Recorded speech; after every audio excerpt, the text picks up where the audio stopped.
Hello, dear people. How are you? I am going to tell you about a fairy tale place, and it is yet another place with a legend that makes me wonder where the boundary lies between dragons, dragon-like beings, and reptilians. Delchevo, the dragon village on the edge of Pirin. The charm of Delchevo captures you the moment you approach the village, and, like a set from a historical film, the clustered houses with their characteristic stone, slab roofs and smoking chimneys appear on the rocky slope before your eyes. Above them, the peaks of Pirin shoot upward proudly, each more imposing than the next, stretching toward the sky. The air carries the fragrance of wild herbs and is so fresh that it seems to shimmer with purity. Not to mention that even in summer it is always cool here. They say that Delchevo is the eagle of Pirin. The village is perched like a rocky eagle on the rugged slopes of Pirin, covered with beech forests. Along its streets drifts the spirit of the Bulgarian national revival period, from which most of its houses date. You may see a donkey loaded with hay or domestic animals darting through dusty courtyards. The streets of Delchevo are narrow, sometimes turning into paths that wend upward among the crags between the old houses. Some of these buildings have been renovated, decorated with flowers, and brought to life by human presence, while others have collapsed under the weight of time. Abandoned and lonely, cars are rare because of the inaccessible lanes, and the intercity bus stops at the central square only occasionally. So, if you dream of escaping stress and gloomy thoughts, this sleepy village nestled in the embrace of Pirin is your destination. Most of the houses were built in the 18th century. They are arranged amphitheatrically and resemble those in the nearby village of Kovacevica and the village of Dolin in the Pirin Mountains opposite. They were built from stone, wood, and the so-called genies, the famous flat stone used for roofing. The foundations themselves are made of large stone blocks. The upper floor is wooden, covered with a dense lattice of hazel branches plastered with clay. This plaster is an excellent insulating material, protecting against cold, moisture, and heat. In some places, the ground floor is literally built into the rock itself, creating an unusual symbiosis between nature and architecture. The village seems to cling to the breast of the mountain. At the heart of Delchevo stands the three-naved stone church, Dormition of the Mother of God, built in 1838. In the past, it was almost swept away twice by torrential floods, but each time it was restored through donations from local people. We were unable to visit it because it was closed, which I regretted, as it is said to have a very beautiful wooden iconostasis. Not only Bulgarian tourists fall in love with this Pirin village, but foreigners as well.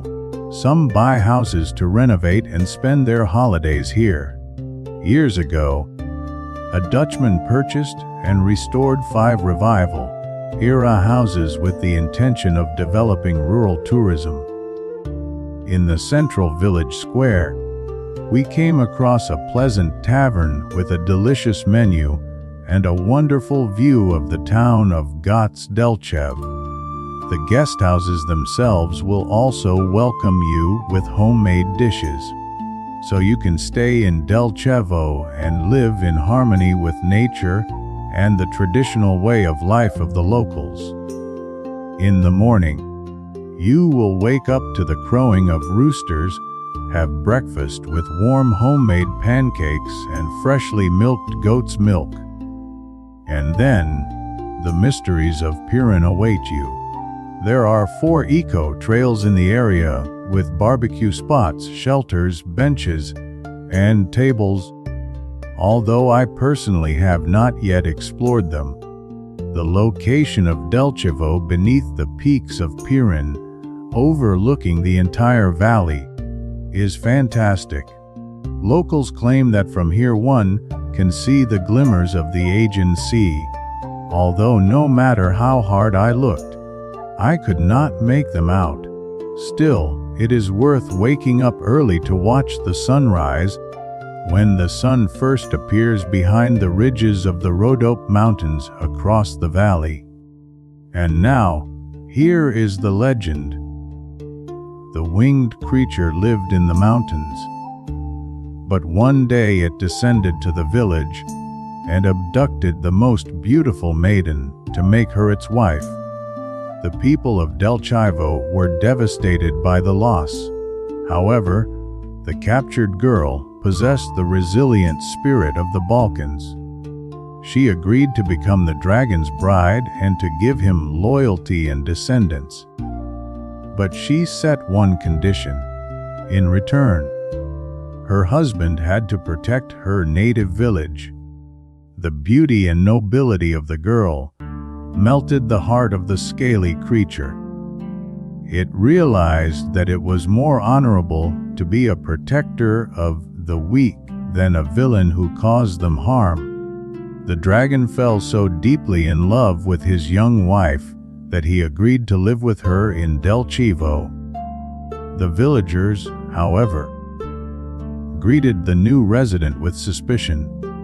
To convince them of his good intentions, the dragon touched the fountain in the center of the village with his hand, and from it began to flow blessed water. The legend of the good dragon protector comes to life every year. On any Ovden, Midsummer's Day, when it is believed that the dragon abducted the maiden, reenactments of the so-called dragon wedding are held. Hundreds of visitors arrive in the old village to welcome the summer sun, which is said to bathe in the morning dew. The celebration includes songs, folk dances, gathering wild herbs, and other traditional activities. The rituals of Trifon Zerezan in February are no less colorful. On this day, the vineyards are ceremonially pruned. Folklore performances are organized, and homemade wine competitions are held. And, of course, it is another opportunity for the locals to present their dragon wedding ritual with traditional costumes and dances. Very often, the bride and groom are real newlyweds. It turns out that many young couples choose Delchevo as the location for their wedding ceremony. I completely understand why. The village is located about 215 kilometers south of Sofia and 10 kilometers from the town of Gots Delchev. A good, though narrow, asphalt road begins at the outskirts of the town and winds higher and higher into the mountains.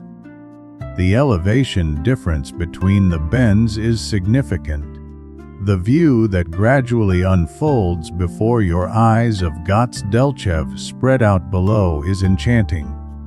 From the last 2 turns, you can see the village nestled among the rocks in the shape of a horse show. There was once an idea to build a cable car with its lower station in Gotsi Delchev and its upper station in Delchevo, but for now it remains only a hopeful dream.